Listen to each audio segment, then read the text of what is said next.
What's going on, everybody? Welcome back to Adrian Inspires.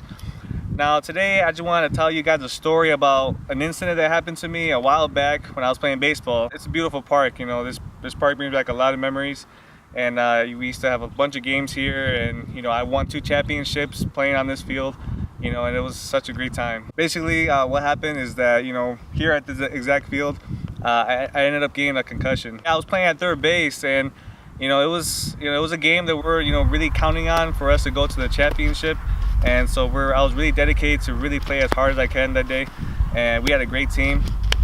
The batter that comes up, he hits a foul ball, and so as I was trying to go for that foul ball, it wasn't just me, it was also the catcher.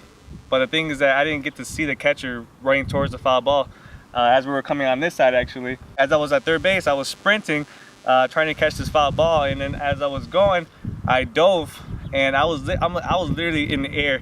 You know, like I had my head up here, my body here, my feet were in the sky, like I was just flying for this foul ball. And then sure enough, the catcher was also coming on this side, trying to catch the foul ball as well. I didn't get to see him, but as I dove for the foul ball, here he comes, and then that's the last thing I remember, was trying to go for the foul ball and completely blanking out. What happened at that moment was the catcher, shin guards, they're as hard as a rock, so his shin guards basically hit my head, and I still have the scar right here on the side of my head right here, and it ended up knocking me out instantly. As I flopped to the ground, they said that I completely just rolled over and was completely unconscious. That's when the catcher's cleats ended up scraping more on my head, which caused a lot of the blood to come out. I flopped all the way to the side where the other team's fence was at.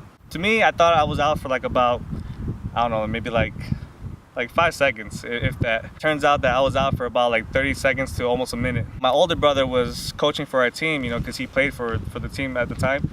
So he became the assistant coach the year after, which was at that moment. He was the one that first approached me as I was on the ground. As he came up to me, I felt him. He was like trying to roll me over, and I was knocked out. Like I was there like this, looking up, and then I felt him moving onto the other side. And as soon as I turned, that's when everybody was like, "Ooh," because it was a bad scene. All I heard was put pressure on it. I ended up getting a big concussion. They call it a goose egg because it was such a big bump. When I was looking up, all I saw was my brother, and I saw the coaches, the umpires, like even the people from the other team, because everybody was so concerned about it.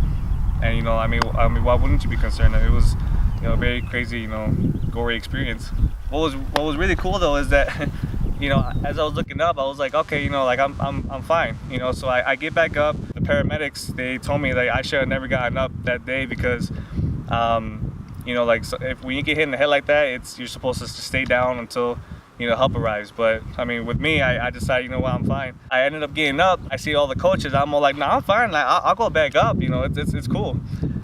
But as I was saying that, of course, I was just all wobbly, so because I was just completely out of it. Sure enough, they take me to the sideline. I was really blessed for the other team. There was this lady on the other team. She, got some, like the alcohol stuff. She poured it on my head, and it felt fine. And then sure enough, the paramedics got there, and then they started asking me questions. They, where am I at? What's your name? Stuff like that. I remembered, a lot of stuff, but some of the things I just did not know because I was just completely out. That day, the paramedics told me that I was very lucky to be alive because where the shin guards hit me on my head, it was, you probably can't really see, but it was this close from hitting the temple for me to either become disabled or possible death.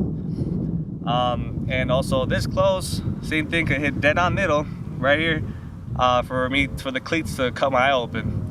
So they told me that I was very lucky that day to even be able to stand up at that moment. All in all, I was very blessed to get up that day and to continue to keep walking. I'm really blessed to be here today to tell you guys all this, to tell you guys the story, and I'm really blessed to be able to continue on my career of whatever it is that I'm trying to do. That's what I'm trying to tell you guys, like, live life to the fullest. You never know what's gonna happen. Like, things can happen so instant, and you just don't realize it. So always continue to work on everything you want to do, and keep striving for your future, for a better future for yourself. but not only for yourself, but for your family, for your loved ones, for everybody that you care about. A month later, I ended up playing my All-Star game, and it was awesome because I came back, I recovered, I did all I can to go to that All-Star game, and we ended up winning. And it was a great experience for me to be there to support my team for one thing, and to still make it to the All-Star game. So it was fun. That's what I'm trying to say. Like, to really, like, you could get up no matter what. Like, no matter what knocks you down, you get up and you keep moving forward. There's always room for improvement, and there's always room to recover. So always fight for what you want to do, and just be brave, be strong, have courage. Don't be scared for anything. The project that I've also been working on is going by really well. So that's going to be coming up in about the next several weeks. It's a positive message, that I'm trying to tell, for many people out there. So I hope you guys really enjoy it when it comes out. Thank you guys so much for listening. I'll see you guys next week.